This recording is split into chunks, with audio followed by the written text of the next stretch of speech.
Taiwan की gold Apollo ने Lebanon में विस्फोट को लेकर बयान दिया है। कंपनी ने कहा है कि उसने वो पेजर नहीं बनाए जिनका विस्फोटों में इस्तेमाल किया गया है और बताया कि ये उत्पाद, ये प्रोडक्ट हमारा नहीं था, इसमें सिर्फ उनका ब्रांड था। कंपनी ने एक बयान में कहा AR924 मॉडल का उत्पादन और बिक्री BAC ने की है। हमारे सिर्फ मॉडल का नाम था, लेकिन ये प्रोडक्ट हमारा नहीं था।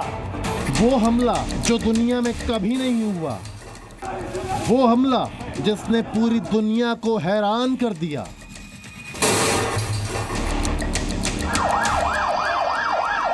2024 का युद्ध अब बाकी युद्धों से अलग हो चुका है।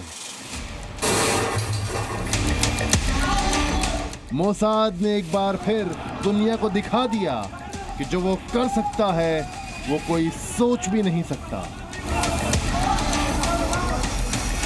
कैसे एक युद्ध अब सिर्फ मिसाइल, टैंक से नहीं लड़े जा सकते। इजराइल ने कुछ ऐसा ही कर दिखाया है जिससे जंग की दुनिया में मानो एक नए तरीके का इजाद हुआ है। न इजराइल ने कोई मिसाइल छोड़ी, न सैनिकों ने गोलियां चलाई, लेकिन अपने दुश्मन हिजबुल्लाह के 2700 लोगों को एक बारी में ही दहला दिया। वो भी उस चीज से जो उनके खुद की जेब में मौजूद थी। इस बार हिजबुल्लाह के खात्मे के लिए हथियार बना पेजर। जब एक साथ हजारों पेजर फटे और लेबनान में 2700 लोग एक साथ घायल हुए। कहीं शरीर का कोई हिस्सा अलग होकर जा गिरा, कोई खूनम खून हो गया, किसी को गंभीर चोट आई और 10 लोगों के मारे जाने की खबर भी है। इन तस्वीरों को जो भी देख रहा है उसका मुंह खुला रह गया है। यहां देखिए कैसे मैसेज के आते ही पेजर फट गया।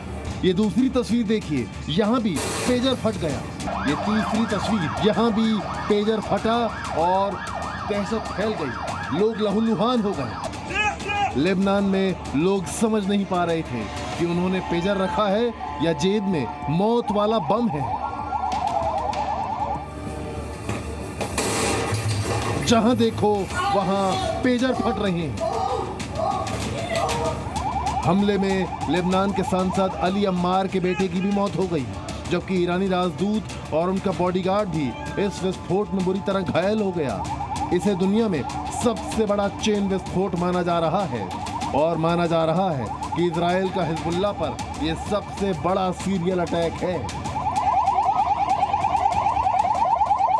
जानकार इस हमले के पीछे इजराइल का हाथ होने की आशंका जता रहे हैं। माना जा रहा है कि इजराइल ने एक साथ आतंकी संगठन हिजबुल्लाह के आतंकियों के पेजर्स को हैक कर दिया और फिर हैक करके उसकी फ्रीक्वेंसी बढ़ाकर उसमें ब्लास्ट कर दिया। इस हमले में हिजबुल्लाह के 1000 से ज्यादा आतंकियों के घायल होने की खबर है। पेजर में ब्लास्ट के बाद से लेबनान सरकार ने लोगों से पेजर फेंकने की गुजारिश की है।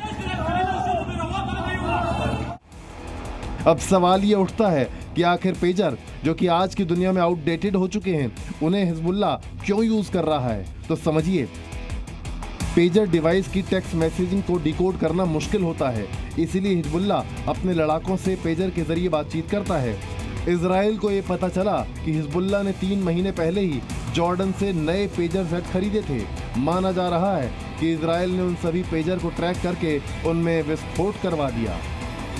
कुल मिलाकर जिस तरह से इजराइल का साइबर अटैक हुआ है वो सारी दुनिया के लिए हैरान करने वाला है। इजराइल का नाम इसलिए भी आ रहा है क्योंकि सूत्रों के मुताबिक इजरायली वॉर कैबिनेट की बैठक हुई थी और कुछ बड़ा होने का अंदेशा पहले से ही लेबनान में जताया गया था। उसके बाद लेबनान और सीरिया बॉर्डर पर पेजर कैसे बम बनकर फट रहे हैं, कैसे चीख पुकार मची है, वो आपकी टीवी स्क्रीन पर दिखाई दे रहा है। लेकिन सबसे ज्यादा हैरान और परेशान करने वाली बात यह है कि पेजर की जिन बैटरियों में विस्फोट हुए वो सब लिथियम की बताई जा रही हैं। हमारे और आपके मोबाइल में भी जो बैटरी है वो लिथियम की बनी होती है। ऐसे में तकनीक के बढ़ते खतरे ने लोगों की चिंता बढ़ा दी है। ब्यूरो रिपोर्ट, जी मीडिया।